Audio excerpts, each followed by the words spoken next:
Yes, you read that right.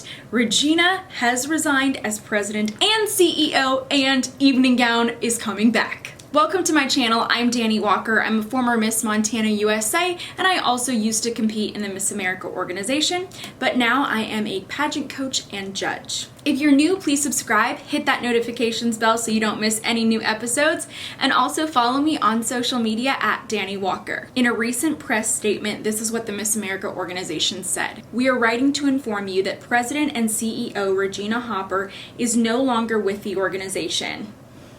Hallelujah. Miss America Organization Board Chair Shantel Krebs, who was a former Miss South Dakota America, will assume the leadership responsibilities on an interim basis as the board begins a search for a new president and CEO.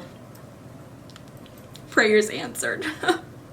I am so happy and excited. If you watch this channel, you will know that I did not do a Miss America recap this year because since Miss America 2.0, they say that they are not a pageant and they are a competition, and I don't do recaps of things that are not pageants on my channel. There's been so much drama leading up to the 100th year anniversary of Miss America. Honestly, it has stressed me out. It has stressed so many of you out, I am sure. Hit that like button if you agree. And now that we're getting another new CEO and president, I'm just wondering if this was all a really big publicity stunt to get Miss America's name back out in the media and make them relevant. The other wonderful announcement is that they are bringing back Evening Gown, which they refer to as red carpet, at the state and local level. I would assume that this change means that we will soon see Evening Gown as a scored component at the national level as well, although that's not confirmed yet. This is progress. I am grateful for it. I'll take it. By the way, if you're watching this episode on a mobile device, please screenshot this,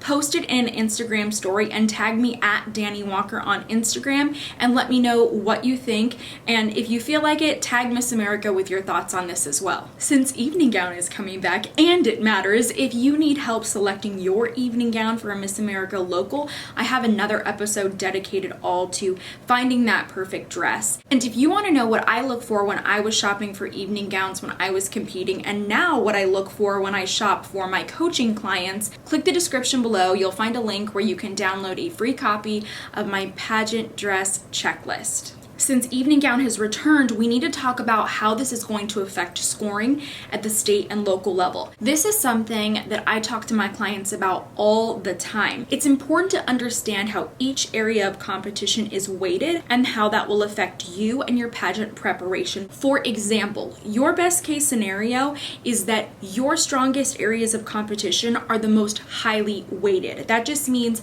that they take up the biggest percentage of your score. So let's say that you are amazing at interviews and 40% of your score is interview at a specific pageant. That's great news for you. But if you're not strong at interviews and interview is that 40% of your score, then you need to dedicate most of your time to that interview prep. This is something so many contestants overlook. For example, I will see a contestant who scores really well consistently in, let's say, Evening Gown.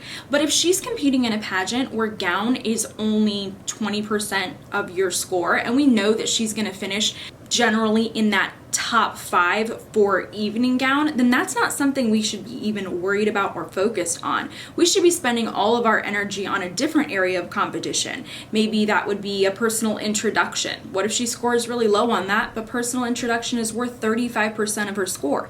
It's weighted more, so it's going to affect her placement more so than gown would, and that's something that you really need to look at. So now with Evening Gown being reintroduced, this is going to change how they weight scores at the local and state level. It's also going to depend on how many contestants are competing at each competition. So I'm going to break down their new scoring for you, and I will also link it in the description if you want to read this for yourself as well. If you are competing at a local pageant or a state pageant that happens all in one night, this is how you'll be scored. 35% is private interview, 15% is on-stage question / social impact pitch, 35% is talent, and 15% is red carpet, or in other words, evening gown. The final conversation or final ballot for the top 5 is only going to affect your score in these cases.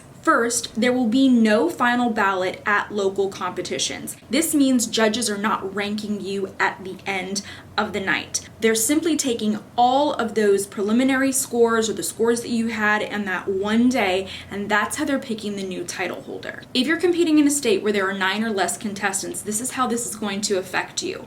There will be no final conversation or final ballot, and placement is determined by the competition scores, much like at a local pageant. Now, if you are competing in a larger state, here's what'll happen. Only state competitions with 10 or more candidates will be participating in final conversation or final ballot for top 5. So the judges would then have that ranking process. If you are competing in a state pageant that has multiple preliminary competition nights, here's how they will be scored. 35% will be private interview, 15% is onstage question / social impact pitch, 35% is talent, and 15% is red carpet. Then for your final night, 40% is your composite score. So those are your preliminary scores that are being carried over. 10% will be onstage interview, 35% will be talent, 15% is red carpet or evening gown, and you will have a final conversation / final ballot for the top 5. It is very important for you to understand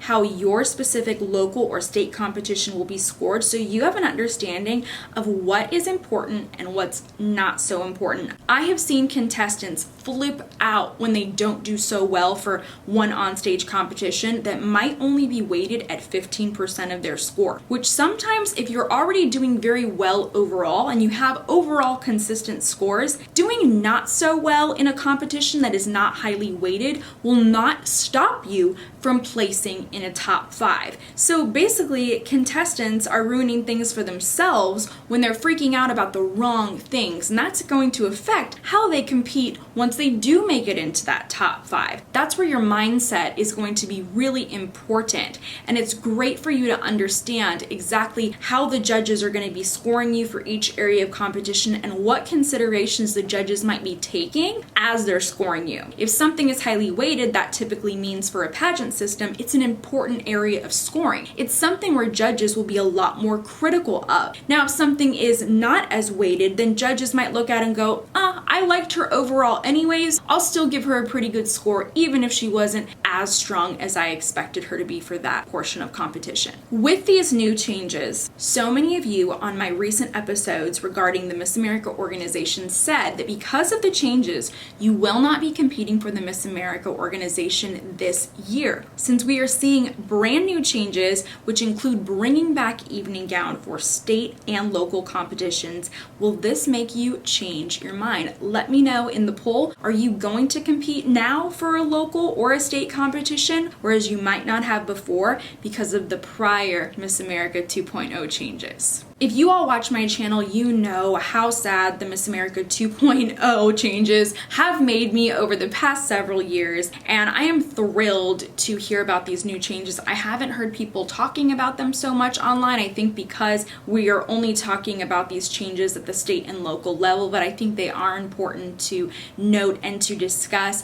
I'm super excited for the contestants to bring back that element of evening gown. I think this is such a step in the right direction for the 100th year anniversary and for their rebranding, and also to rebuild their reputation within the pageant industry. Even though they want to say that they aren't a pageant, that's who your main fan base is, and that's who you really should be paying attention to. So I hope that they're going to continue to make these positive changes for contestants and bring contestants the type of organization and offer them the type of competitions and skills that these young women are looking for, that they are looking to grow from. But I want to hear what your thoughts are as well. Let me know in the comments, let me know on social media. I really want to hear from you because this has me so excited, and it also means that I would guess we're going to see more contestants again at those local competitions. For me, that means some new coaching clients, which I'm excited about. And if you want any information about coaching, then you can also just click that description or visit my website at DaniWalkerOfficial.com for lots of products, services, and other resources. Thank you so much for watching this episode. I really hope that you enjoyed it and that you have subscribed. Hit that notification bell so you'll come back for new episodes, and also follow me on social media at Dani Walker. If you enjoyed this, make sure that you hit that like button and also share this episode with all of your friends. Doing so would make me so happy, and I would greatly appreciate it so that I can continue to bring you lots of content like this. So thank you all so much, and I'll see you at the next episode.